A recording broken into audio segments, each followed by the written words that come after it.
Di video kali ini, gue pengen bahas 7 kebohongan uang yang bikin lu miskin. Karena uang itu adalah mindset. Jadi, apapun yang ada di pikiran lu, itu yang bikin uang lu berapa. Dan ini gue akan bahas virus-virus yang bisa disebarkan oleh orang-orang miskin. Kebohongan pertama yang disebarkan oleh orang miskin adalah uang itu jahat dan orang kaya itu egois. Ini adalah ajaran sesat. Ya, karena uang itu adalah netral. Ini banyak banget virus disebarkan oleh orang-orang miskin, keluarga orang miskin, orang tua orang miskin, dan teman-teman orang miskin. Mereka bilang bahwa uang itu jahat. Lihat yang punya rumah bagus itu pasti adalah orang jahat. Dia pasti penjahat, dia pasti melakukan sesuatu tindak kriminal untuk mendapatkan uangnya. Lihatlah artis itu, dia bisa kaya ya, dia 30 tahun ngartis, dia pasti cuci uang. Uang itu netral. Uang adalah kaca pembesar. Apakah kalian nggak pernah melihat ketika truk jatuh ya, bawa makanan, bawa telur, bawa apapun itu, ujung-ujungnya apa? Dijarah oleh orang miskin. Apakah ada orang yang punya uang banyak lalu jadi jahat? Ada. Ada yang punya uang banyak lalu jadi berbagi seperti Warren Buffett dan membagikan 99,9%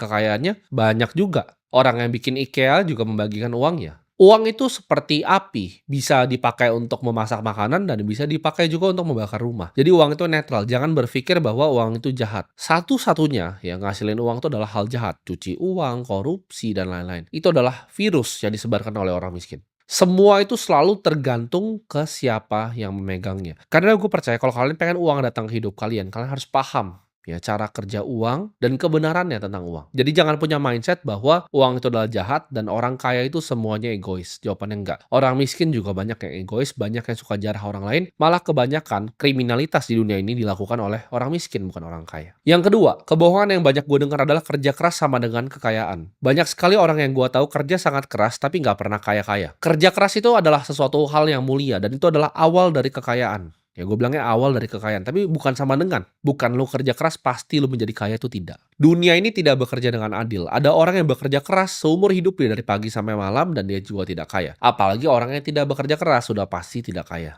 Yang bikin kaya itu bukan kerja keras, tapi kerja benar, ya, kerja dengan hikmat di ladang yang tepat, di waktu yang tepat juga. Kadang dunia ini tuh bukan seberapa keras lu mendayung, tapi lu mendayung dengan kapal apa. Ada beberapa industri di dunia ini, di bawah matahari ini, yang bikin lebih banyak orang kaya dibanding industri yang lain. Itu adalah fakta yang terjadi. Kalian semua yang di sini itu harus belajar melihat peluang yang biasanya orang lain nggak bisa lihat. Apakah lu bisa jadi orang kaya dengan jualan nasi goreng bekerja keras dari pagi sampai malam? Jawabannya bisa. Mungkin lu nabung untuk bikin gerobak kedua, gerobak ke-10, gerobak ke-20. Lalu bikin cabang rumah makan pertama, lalu rumah makan ke-20. Bisa nggak bikin ratusan juta per bulan? Bisa. Tapi apakah itu kaya raya? Tidak. Kerja keras bisa. Ya, bawa lu sampai kaya, tapi untuk kaya raya tidak bisa. Dibutuhkan industri dan pilihan industri yang tepat. Apakah bisa kaya dengan lu membuat suatu software yang membantu customer service semua perusahaan di dunia dengan artificial intelligence supaya mereka bisa pangkas nih 100 customer service-nya diganti AI yang buatan lu, AI agent yang buatan lu, lalu bisa balas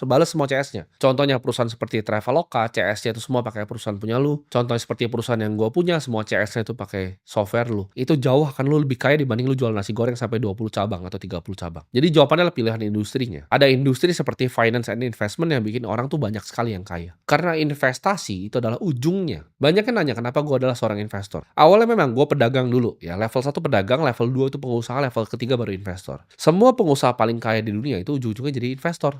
Ya, semua orang seperti Bill Gates ujung-ujungnya bikin Cascade Investments. Orang-orang seperti Jeff Bezos ujung-ujungnya bikin Bezos Expeditions. Semua yang usahanya besar sekali, Amancio Ortega, Sergey Brin, semuanya punya yang namanya family office mereka sendiri, even Michael Dell. Jadi kalau orang udah jadi pengusaha level paling tinggi, mereka jadi seorang investor. Mereka bikin family office, mereka harus manage hartanya yang banyak sekali ini. Jadi jawabannya kerja keras itu tidak sama dengan kaya, tapi kerja tepat di waktu yang tepat, di industri yang tepat, itu yang bisa bikin kaya. Yang ketiga, yang penting bisa nabung, nanti juga kaya. Menabung itu akan bikin lu jadi kehidupan yang stabil, bukan menjadi kaya. Gue kenal banyak temen yang quote on quote kita bilang cukup ya hidupnya, tapi hatinya justru penuh kecemasan. Yang dia lakukan hanya nabung, nabung, menabung, dan menabung. Tapi dia tidak pernah punya bantalan di hidupnya, bantalan investasi. Cukup itu dibangun di atas ketakutan, bukan kebebasan. Jadi orang yang cuma nabung tuh akan dapatnya cuman ketakutan, bukan kebebasan. Orang yang berinvestasi itu akan mendapatkan kebebasan. Dia, ya, gue bilang di sini, siapa mereka yang bisa membuat uang di saat mereka tidur, itu akan mendapatkan yang namanya kebebasan. Tapi menabung tuh cuma akan sampai cukup. Lu mau pengusaha, lu punya restoran besar, lu cuma menabung, itu akan cuma ujungnya cukup. Karena restoran yang lu punya, lu nggak tahu dalam 5 sampai 10 tahun lagi akan bangkrut atau tidak. Sedangkan seorang investor yang bijak, dia akan pakai uangnya untuk digandakan di saat dia masih tidur. Kaya itu bukan sekedar hanya punya angka, tapi punya pilihan. Pilihan itu datang dari lu justru menggali dari cuman ibaratnya rasa aman. Lu cari resiko yang lebih. Karena berinvestasi di saat lu decide, oke, gue mau menginvestasikan 100 juta uang gue. Itu ada resiko yang lu ambil. Dengan lu berinvestasi let's say di sebuah perusahaan, yang terbuka. Itu ada resiko ya, resiko kerugian yang lu bisa ambil. Sedangkan orang cuma main aman, aman dan aman. Dia cuma nabung di bank, nabung deposito, aman, aman, aman, aman, aman. Uangnya ini akan cuman dia seumur hidup akan jadi cemas. Uangnya cukup nggak? Uangnya cukup nggak? Sedangkan orang yang mengambil resiko lebih, itu yang berinvestasi yang akan selamat. Karena jebakan dunia ini itu, orang yang nggak berani mengambil resiko, orang yang selalu mainnya aman, itu yang selalu berbahaya hidupnya justru.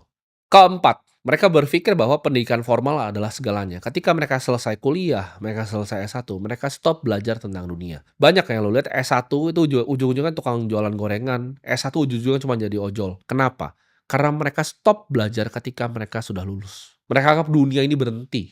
Pendidikan formal segalanya, oke gue udah lulus, gue berhenti belajar. Jalur itu dibuat sama orang tua kita, ya itu dunia lama yang sudah tidak ada lagi.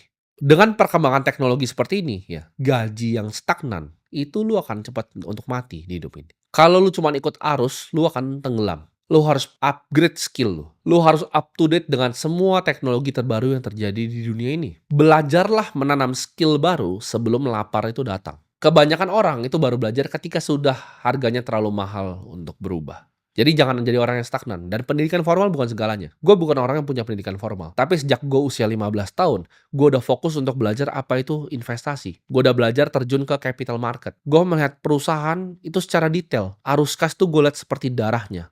Neraca itu gue lihat sebagai detak jantung perusahaan. Gue udah habisin kurang lebih hampir 100 buku sebelum gue umur 18 tahun. Intelligent Investor, Security Analysis, buku yang tebel-tebel, ribuan halamannya, sudah gue habisin. Gue jadi terobsesi dengan pasar modal. Dan apakah akhirnya gue mengambil pendidikan formal? Jawabannya tidak. Gue bukan anak yang tidak kuliah. Tapi gue punya pengetahuan extensive knowledge. Lu bisa sandingkan dengan orang-orang yang kuliah ekonomi, kuliah keuangan. Gue rasa ilmu gue gak kalah jauh. Kelima, ini yang bikin banyak anak muda jatuh. Kebohongan tentang uang yang parah di negara ini menurut gua adalah rumah adalah alat investasi. Ini keliru dan ini salah besar. Akhirnya ke ujung-ujungnya orang yang seperti ini mereka itu terjerat riba. Kenyataannya yang kita lihat rumah itu bukan perlombaan kok. Bukan berarti tetangga lu punya rumah lu cuman ngontrak dia lebih keren dari lu. Enggak. Neracanya dia mungkin minus. Kalau lu lihat manusia itu ada neracanya, ada aset, ada liabilitasnya. Aset cuma berapa? Liabilitasnya besar itu rumahnya bank. Lu ngontrak ke rumahnya orang, dia ngontrak ke rumahnya bank. Ketika dia nggak bisa bayar, rumahnya dia disita. Lu masih bisa pindah kontrakan ke tempat yang lain. Dia hilang. Semua income yang dia buang setiap bulan itu hilang ketika dia nggak bisa bayar. Ketika satu PHK dia nggak punya dana darurat, dia selesai hidupnya, lu enggak. Jadi jangan lihat karena dia itu nyicil, dia punya rumahnya kira-kira punya dia lebih keren, enggak. Ingat, cicilan 25 tahun itu bukan kemajuan, tapi itu adalah rantai yang mengikat leher lu seumur hidup.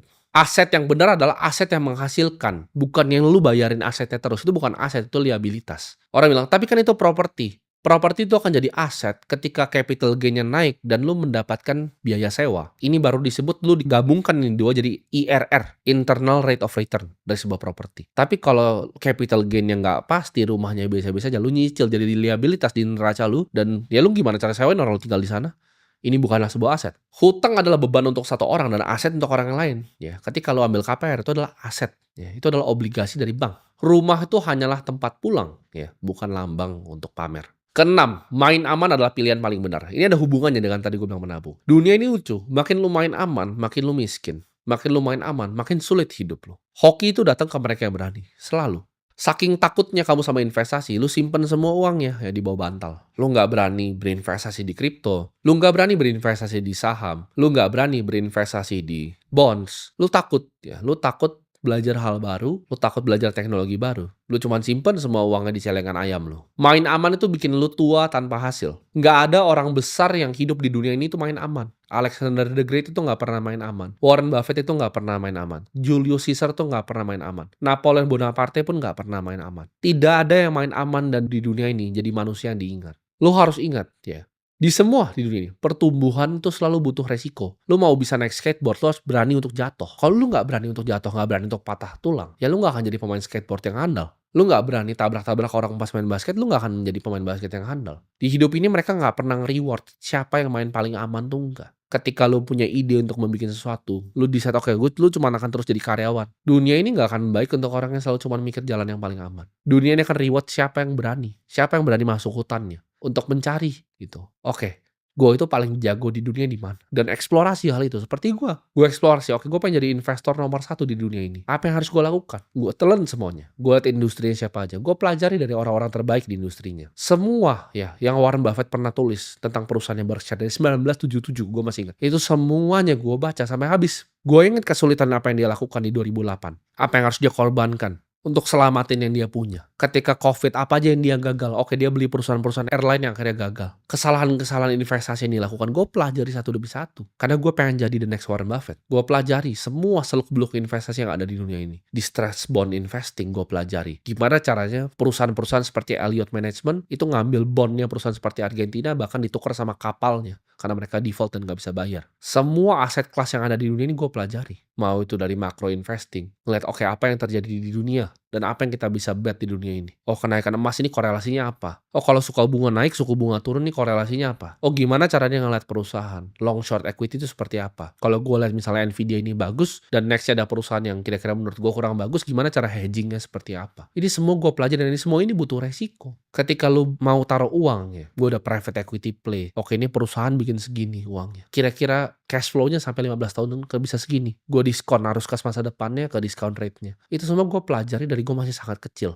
Gue nggak tiba-tiba bisa jadi seperti sekarang. Semua itu butuh proses, dan ini bukan dengan gue main aman, enggak. Gue resikokan uang gue, dan banyak sekali gue gagal dalam investasi. Investasi itu bukan game yang lu harus menang 100%. Lu menang 65% di investasi aja, lu udah sangat jago. Dan uang lu akan berganda sangat banyak. Ini banyak orang-orang miskin yang keliru. Mereka pikir, oke, dia salah di investasi ini. Oh, gue bangga kalau gue salah di investasi. Karena dengan kesalahan itu gue bisa belajar. Dan hanya butuh 65% kok. Bahkan 55%. Karena lu harus selalu ambil bet yang asimetris. Resiko sekecil mungkin untuk mendapatkan sebesar mungkin. Dan kalau gagal pun ya udah nggak masalah. Dicoba lagi. Banyak yang gue lakukan yang gue gagal.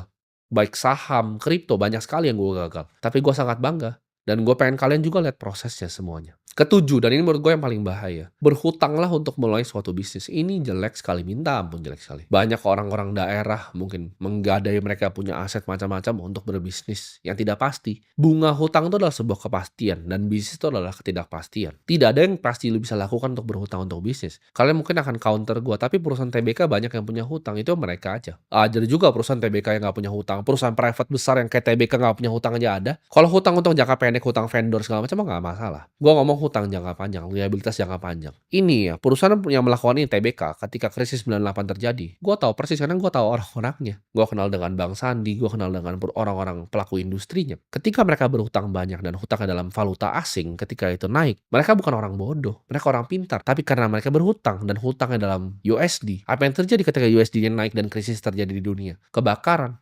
Ketika ombaknya kena tarik lagi, lu main di pantai nih. Ketika ombaknya kena tarik, lu akan lihat siapa yang berenang telanjang. Lu investasi nih, ya, pakai hutang, tuh ujungnya pasti bencana. Long term capital management, hedge fund terbesar di dunia, 100 PhD yang kerja, pakai hutang, pakai leverage, lu bangkrut. Orang yang main-main spek segala macam, pakai hutang, bangkrut ujung-ujungnya. Jangan pernah berhutang untuk investasi, jangan pernah berhutang untuk berbisnis, itu ajaran sesat. Buat investasi dan berbisnis saja ajaran sesat, apalagi untuk gaya hidup, untuk beli mobil, beli rumah, beli segala macam, udah.